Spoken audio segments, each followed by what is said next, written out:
In the mid-19th century, a conflict erupted that many today barely remember, but at the time it shook Europe to its very core, the Crimean War.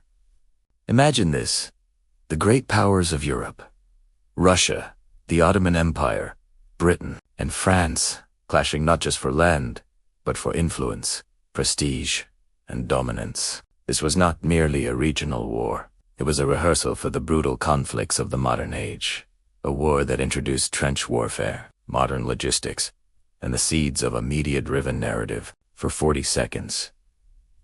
Picture the battlefields of Sevastopol, the desperate charges across barren plains, the cries of soldiers caught between outdated tactics and new weapons of destruction. Picture Florence Nightingale tending to the wounded by candlelight, while cannons thundered in the distance. This was not just a war of armies. It was a war that shaped the way nations would fight, right?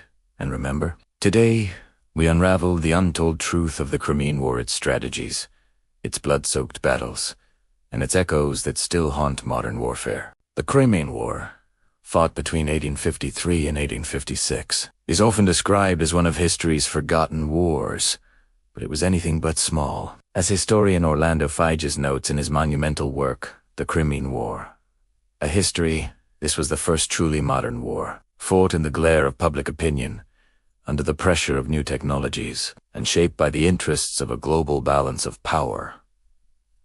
Russia's attempt to expand its influence at the expense of the waning Ottoman Empire triggered a massive confrontation when Britain and France intervened to halt Russian advances. At stake was control over the Black Sea, the trade routes to India, and the fragile equilibrium of Europe after the Napoleonic Wars. The war began with skirmishes along the Danube and in the Caucasus, but its heart would beat on the Crimean Peninsula. In September 1854, the Allies landed near Ukraine, their objective clear: march south and capture Sevastopol, Russia's vital naval base on the Black Sea. What followed was a grueling campaign of attrition. The first major clash, the Battle of Alma, erupted on September 20th, 1854.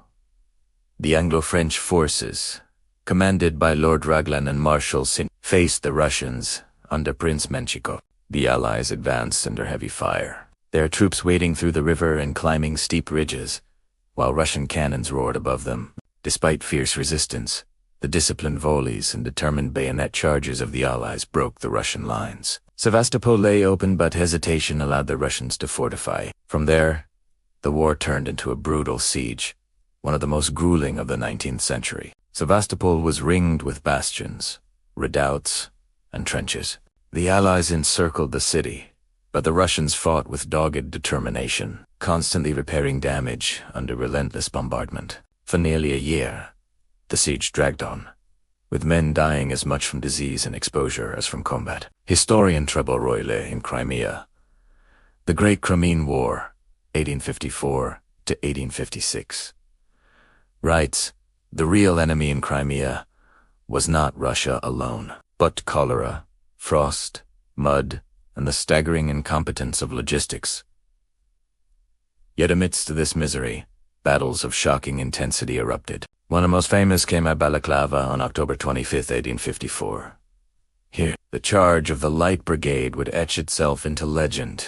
Miscommunication, poor reconnaissance, and blind obedience led to one of the most reckless cavalry charges in military history. 600 British horsemen, led by Lord Cardigan, charged directly into a valley bristling with Russian artillery. Alfred Lord Tennyson immortalized it in verse. Into the valley of death rode the 600. The Light Brigade suffered appalling losses, yet their courage became a symbol of honor and futility. The thin red line of Scottish infantry held firm against Russian cavalry, while the heavy brigade successfully counterattacked. Still, the battle ended inconclusively, feeding frustration on both sides. Then came the Battle of Inkerman on November 5, 1854, often called the Soldiers' Battle.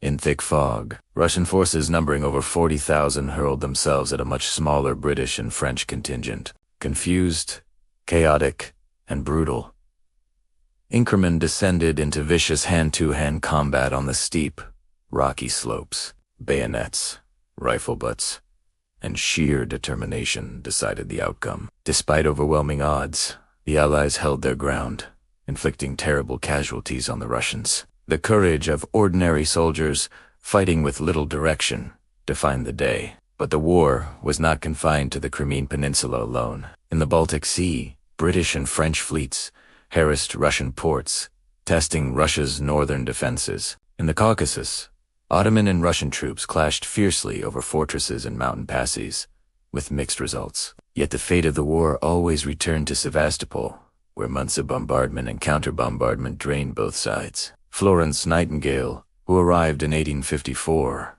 witnessed firsthand the catastrophic state of military medicine. Her tireless efforts to reform sanitation and hospital care gave her the title, "The Lady with the Lamp," and transformed modern nursing. Now, before we dive deeper into the final battles, I want to pause and invite you, if you're re-enjoying this journey through one of history's most brutal and influential wars, make sure to subscribe to the channel and hit the notification bell. It's your way of joining our army of history lovers, ensuring you never miss the battles, the strategies, and the forgotten stories that shaped our world. And if you're already with us, consider sharing this video with friends who love history as much as you do, because stories like the Crimean War deserve to be remembered. By the spring of 1855, the Siege of Sevastopol entered its deadliest phase. The French and British constructed massive siege works, hauling artillery into position to batter the Russian defenses. The Russians, under General Todoleban, proved masters of improvisation,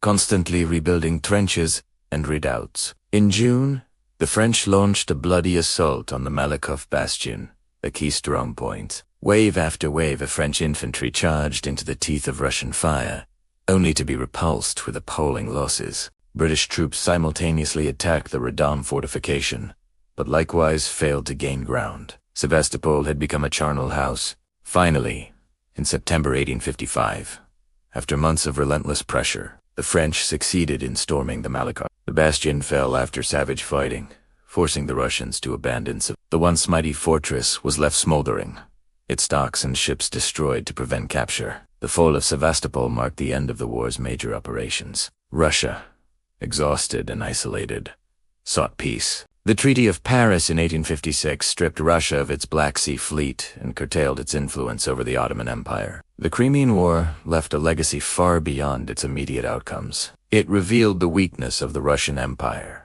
leading Tsar Alexander II to embark on sweeping reforms, including the emancipation of the serfs. It exposed the incompetence of military leadership in Britain and France, sparking demands for modernization. It transformed medicine through Nightingale's reforms and proved the power of journalism. As war correspondents like William Howard Russell of the Times brought the horrors of the front into the living rooms of Europe, Orlando Figes argues that the war's true significance lies in how it ushered in the age of total war, where entire societies mobilized and where public opinion shaped the course of campaigns.